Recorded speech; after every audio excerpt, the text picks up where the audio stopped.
Les miracles les plus soudains de la Bible ont tous commencé des années avant leur manifestation. Pas des semaines, pas des mois, des années. Et pendant tout ce temps, les personnes qui allaient les recevoir ne voyaient rien bouger. Aucun signe, aucune confirmation. Juste une promesse silencieuse enfouie dans leur cœur et un désir qui refusait de mourir. Cette tension entre ce que Dieu a murmuré et ce que la réalité montre crée une fracture intérieure que peu de croyants savent traverser sans perdre foi. Dans les prochaines minutes, je vais vous montrer exactement ce qui se passe dans l'invisible pendant ces années d'attente apparemment vides. Parce que le psaume 37, verset 4, ne dit pas simplement « Fais de l'Éternel tes délices et il te donnera ce que ton cœur désire », comme une transaction spirituelle. Il révèle un processus de transformation profonde où vos désirs et les plans de Dieu fusionnent jusqu'à devenir indissociables. Et c'est cette fusion qui précède chaque miracle soudain de l'Écriture. Il y a cette sensation particulière de porter un rêve que personne ne voit, d'avoir prié pour quelque chose de précis pendant des années sans jamais percevoir le moindre mouvement. Les mêmes demandes répétées, les mêmes larmes versées, les mêmes promesses murmurées dans le silence. Et puis les questions qui arrivent la nuit. Est-ce vraiment Dieu qui a mis ce désir dans mon cœur ou est-ce moi qui l'ai fabriqué? Est-ce que j'attends quelque chose qui ne viendra jamais? Est-ce que je devrais abandonner et appeler cela de la sagesse? Si cette tension entre espérance et réalité résonne en vous, cliquez sur le bouton « J'aime maintenant ». Ce simple geste aide ce message à atteindre d'autres cœurs qui portent des promesses invisibles. Ce que la plupart des croyants ne réalisent pas, c'est que chaque miracle apparemment soudain dans l'Écriture suit un schéma précis. Un schéma en 3 phases que Dieu répète à travers toute la Bible. La phase du désir planté, la phase de la préparation invisible et la phase de la manifestation soudaine. Et c'est cette deuxième phase, celle que personne ne voit, qui détermine si le miracle arrivera ou non. Anne a attendu des années avant que Samuel naisse en une nuit. Joseph a attendu 13 ans dans l'esclavage et la prison avant d'être élevé au rang de gouverneur en quelques heures. Abraham a attendu 25 ans avant que la promesse d'Isaac se manifeste. Et à chaque fois, le miracle final était si rapide, si soudain, que les témoins extérieurs ne voyaient que l'événement sans comprendre les décennies de préparation qui l'avaient rendu possible. Dans les prochaines minutes, nous allons explorer 3 révélations successives. La première vous montrera ce que Dieu fait réellement dans votre cœur pendant les années où rien ne bouge. La deuxième vous révélera pourquoi Jésus lui-même parlait d'une heure qui devait venir et comment ce concept transforme votre façon d'attendre. Et la troisième, celle qui va changer votre position intérieure dès aujourd'hui, vous montrera exactement comment aligner votre cœur pendant cette préparation invisible pour que le miracle soudain vous trouve prêt. Mes chers amis, ce que nous allons explorer ensemble aujourd'hui n'est pas une formule pour accélérer les réponses divines. C'est une compréhension profonde de la façon dont Dieu travaille dans le temps. Une révélation sur la patience active qui précède chaque grande manifestation de sa puissance. Parce que le verset que nous connaissons tous, « Fais de l'Éternel tes délices », contient une promesse cachée que même les théologiens négligent souvent. Le terme hébraïque pour délice dans ce passage est ta'anoug. Ce n'est pas simplement apprécier Dieu ou le louer pendant le culte. C'est un mot qui évoque une satisfaction si profonde, si complète, que tout le reste devient secondaire. C'est le même mot utilisé pour décrire le plaisir intense qu'un roi trouve dans son trésor le plus précieux. David ne parlait pas d'une discipline religieuse. Il parlait d'une réorientation totale de votre source de joie. Et voici ce que l'Écriture révèle. Quand votre source de joie se déplace vers Dieu lui-même et non plus vers la réalisation de vos désirs, quelque chose de miraculeux commence à se produire dans l'invisible. Vos désirs ne disparaissent pas, ils se transforment, ils s'alignent. Les désirs qui venaient de votre ego ou de votre peur commencent à se dissoudre naturellement. Et les désirs qui viennent réellement de Dieu, ceux qu'il a plantés lui-même dans votre cœur depuis le début, deviennent plus clairs et plus purs, plus impossibles à ignorer. C'est exactement ce qui est arrivé à Anne dans le premier livre de Samuel. Pendant des années, elle a porté le désir d'avoir un enfant. Mais regardez attentivement le texte du chapitre 1. Au début de son histoire, elle pleure sans pouvoir manger. Elle est amère. Elle est brisée par son manque. Mais ensuite, quelque chose change. Le verset 18 dit qu'elle a mangé et que son visage n'était plus le même, avant même que Samuel soit conçu, avant même qu'Élie prononce la bénédiction finale. Qu'est-ce qui a changé en elle? Son désir d'avoir un enfant était toujours là. Mais sa source de joie s'était déplacée. Elle avait trouvé sa satisfaction en Dieu lui-même, même sans la réponse. Et c'est dans cet espace de ta'anoug, de délice profond en l'Éternel malgré le manque visible, que Dieu a commencé à préparer le miracle soudain qui allait venir. Mais il y a une deuxième dimension à cette préparation invisible. Une dimension que même Anne ne pouvait pas voir entièrement à l'époque. Vous vous souvenez de ce que je viens de dire sur la préparation invisible? Sur ces années où rien ne semble bouger, mais où Dieu travaille dans les profondeurs. Il y a un homme dans l'Écriture qui illustre cette vérité avec une précision chirurgicale. Un homme dont le miracle soudain est l'un des plus spectaculaires de la Bible. Mais ce que peu de gens réalisent, c'est que sans les 13 années d'obscurité qui ont précédé, ce miracle l'aurait détruit. Joseph avait 17 ans quand Dieu lui a donné les songes, des visions claires de grandeur future. Ses frères se prosternant devant lui, le soleil, la lune et les étoiles s'inclinant. C'était une promesse divine, authentique. Mais regardez attentivement le texte de Genèse 37. Joseph raconte ses songes à ses frères. Il les raconte à son père. Il y a quelque chose dans sa façon de partager qui provoque une réaction violente. Le verset 5 dit que ses frères le haïssaient encore plus après avoir entendu ses songes. Pourquoi cette réaction ? Parce que Joseph, à 17 ans, portait le rêve de Dieu avec l'arrogance d'un adolescent immature. Il avait la vision, il avait la promesse, mais il n'avait pas le caractère pour porter ce que Dieu voulait lui confier. Et c'est exactement là que commence la préparation invisible. 13 années dans l'esclavage, 13 années dans la prison, 13 années où le rêve semblait mort et où Dieu semblait silencieux. Mais voici ce que l'Écriture révèle. Ces 13 années n'étaient pas une punition, c'était une reconstruction. Dieu était en train de transformer un jeune homme arrogant en un leader humble qui pourrait sauver des nations sans s'attribuer la gloire. Chaque année d'esclavage enlevait une couche d'orgueil. Chaque jour en prison sculptait une profondeur de caractère. Et quand Joseph est finalement présenté devant Pharaon au chapitre 41, regardez la différence. Pharaon lui demande d'interpréter son rêve. Et Joseph ne dit pas « je vais vous montrer ma capacité ». Il dit au verset 16 « ce n'est pas moi, c'est Dieu qui donnera une réponse favorable à Pharaon ». Le Joseph de 17 ans ne pouvait pas dire cette phrase. Il aurait pris le crédit, il aurait utilisé l'opportunité pour s'élever. Mais le Joseph de 30 ans avait appris quelque chose dans les ténèbres. Il avait appris que la bénédiction appartient à Dieu et que l'homme n'est qu'un canal. En d'autres termes, Dieu ne retardait pas la promesse par cruauté. Il préparait Joseph pour pouvoir porter ce qu'il allait recevoir. Parce que voici la vérité que peu de croyants comprennent. Si Dieu vous donnait aujourd'hui ce que vous demandez depuis des années, dans l'état où vous êtes maintenant, cela pourrait vous détruire. Pas parce que Dieu est méchant, mais parce que certaines bénédictions exigent un niveau de maturité, d'humilité et de force intérieure que nous n'avons pas encore. C'est comme donner à un enfant de 5 ans les clés d'une voiture de course. La voiture est réelle, les clés sont authentiques, mais l'enfant n'a pas la capacité de conduire sans se tuer. Alors Dieu, dans sa sagesse, utilise le temps d'attente non pas pour nous frustrer, mais pour nous préparer, pour enlever ce qui nous détruirait, pour développer ce qui nous soutiendra, pour nous positionner au bon endroit, au bon moment. Et maintenant, regardez le miracle soudain de Joseph. Genèse 41, verset 14. En une matinée, il passe de la prison au palais. On le rase, on change ses vêtements. Il se tient devant Pharaon. Et avant la fin de la journée, il est le 2e homme le plus puissant d'Égypte. Le miracle est si rapide que personne ne voit les 13 ans qui l'ont rendu possible.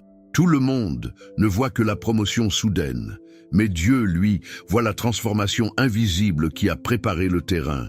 Voici la question qui devrait maintenant résonner dans votre cœur. Qu'est-ce que Dieu est en train d'enlever en moi pendant cette saison d'attente? Quelle partie de mon caractère a besoin d'être transformée pour que je puisse porter ce qu'il veut me donner? Parce que si vous comprenez vraiment ce principe, votre façon de vivre les délais divins va changer complètement. Vous ne verrez plus l'attente comme une punition, mais comme une préparation. Vous ne verrez plus les portes fermées comme des rejets, mais comme une protection.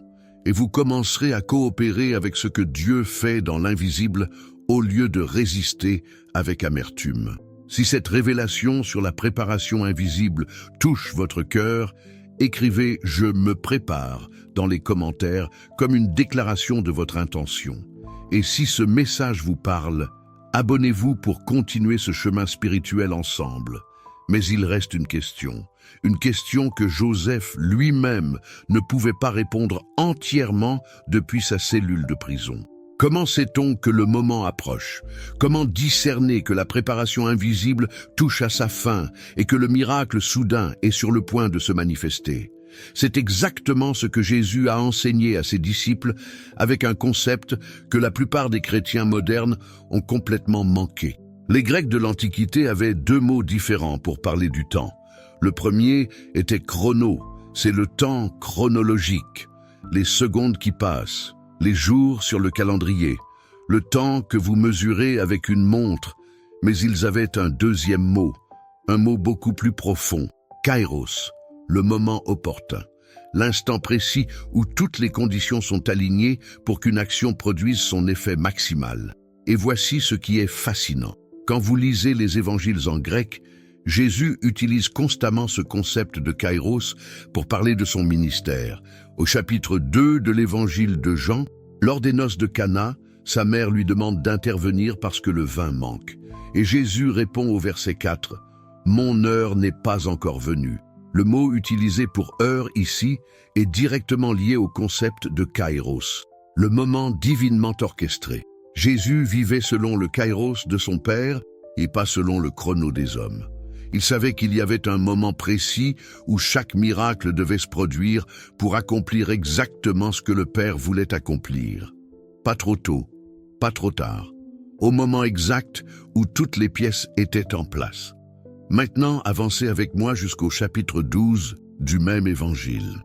Jésus est à Jérusalem. Des Grecs viennent le voir. Et soudain, au verset 23, il déclare « L'heure est venue où le Fils de l'homme doit être glorifié ». Le même mot, kairos. Mais cette fois, ce n'est plus « mon heure n'est pas encore venue », c'est « l'heure est venue ». Qu'est-ce qui a changé entre le chapitre 2 et le chapitre 12? Le temps chronologique a passé, oui, 3 ans de ministère. Mais ce n'est pas ce qui a déclenché la déclaration de Jésus.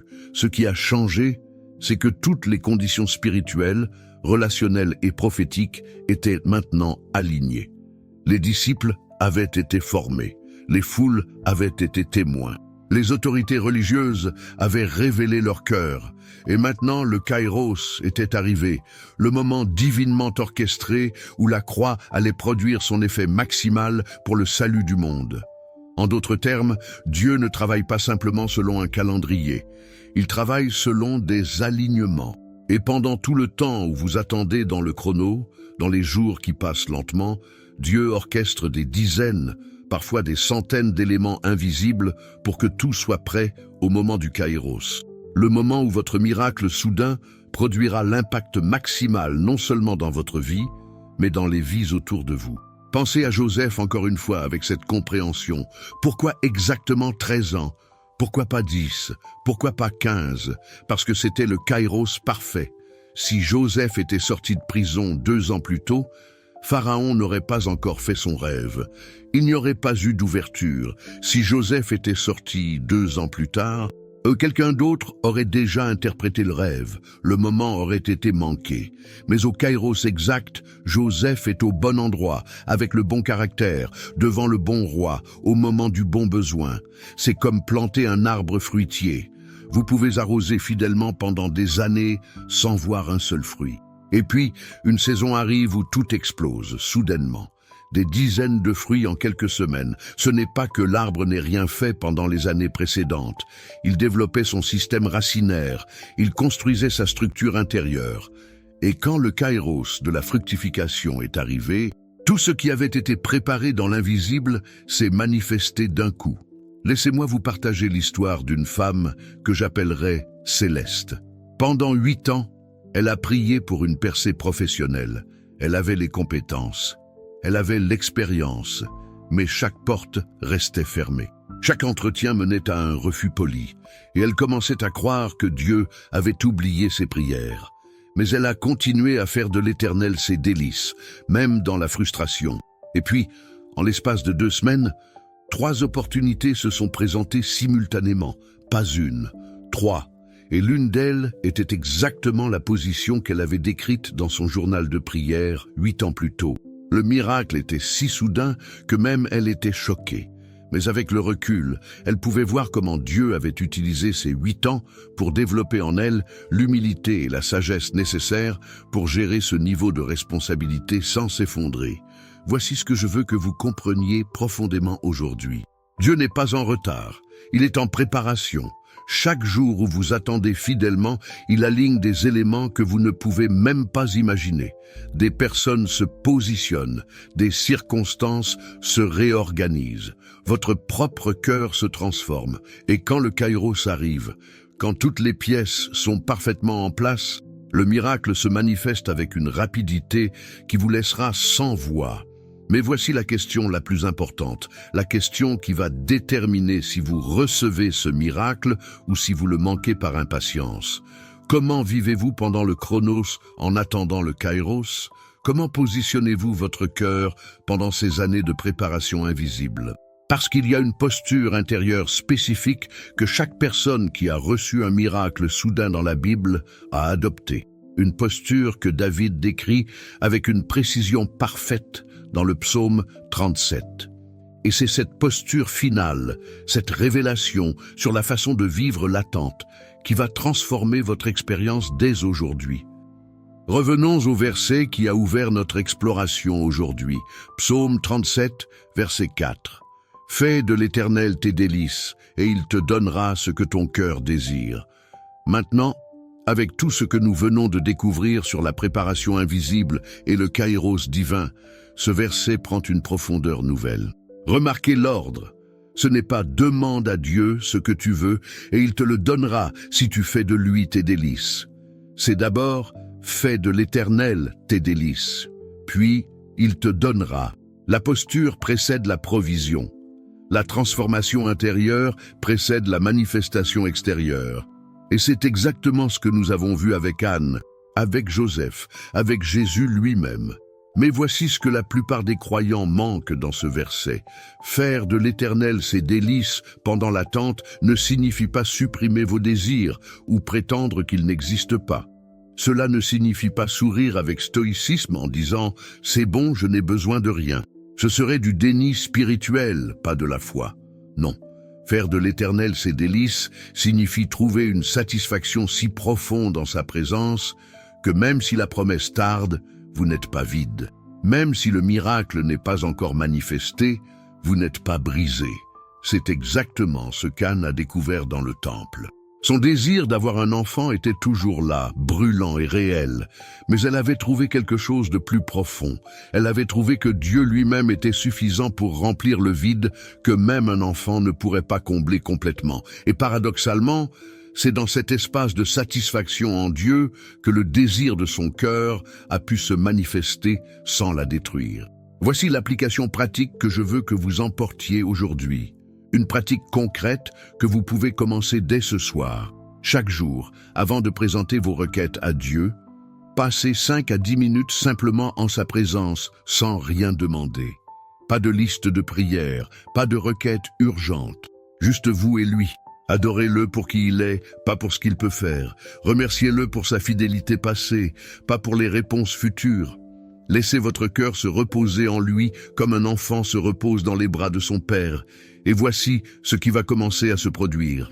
Lentement, Progressivement, vous allez remarquer que votre anxiété concernant la promesse diminue, pas parce que vous avez abandonné, mais parce que vous avez trouvé une ancre plus profonde. Vous allez remarquer que vos prières changent. Elles deviennent moins désespérées et plus confiantes, moins exigeantes et plus paisibles. Et dans cet espace de paix, Dieu peut faire le travail de transformation intérieure qui vous prépare pour le Kairos qui approche. Le psaume 62, verset 5 dit « Oui, mon âme, repose-toi sur Dieu, car de lui vient mon espérance. » David avait compris ce secret. L'espérance authentique ne vient pas de la promesse elle-même. Elle vient de celui qui a fait la promesse. Et quand votre âme trouve son repos en Dieu, même dans le chrono de l'attente, vous êtes en train de vous positionner exactement où vous devez être pour recevoir le Kairos quand il arrive. Voici la vérité finale que je veux graver dans votre cœur aujourd'hui. Si vous êtes dans une saison d'attente en ce moment même, si vous portez un désir que Dieu a planté mais qui n'est pas encore manifesté, si vous vous demandez combien de temps encore, sachez ceci, chaque jour de fidélité compte. Chaque moment où vous choisissez de faire de lui vos délices, malgré le délai, est un pas de plus vers le Kairos. Vous n'attendez pas passivement.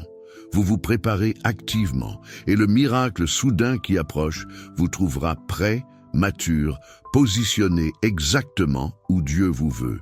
Prions ensemble. Père Céleste, pour chaque cœur qui écoute ces mots aujourd'hui et qui porte un désir planté par toi.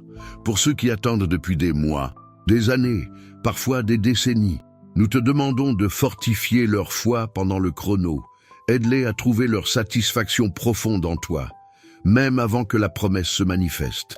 Transforme leurs désirs pour qu'ils s'alignent parfaitement avec ta volonté. Et quand le Kairos arrivera, qu'ils soient prêts à recevoir, avec humilité, avec gratitude, avec un cœur qui te glorifie. Nous te faisons confiance pour le moment parfait. Au nom de Jésus. Amen. Un Amen dans les commentaires bénira d'autres cœurs qui ont besoin de cette vérité aujourd'hui. Merci infiniment pour votre présence. Et pour approfondir ce que vous venez d'apprendre sur la façon dont Dieu prépare ses miracles dans l'invisible, je vous invite à découvrir comment reconnaître les signes que votre Kairos s'approche. Le lien vous attend ici.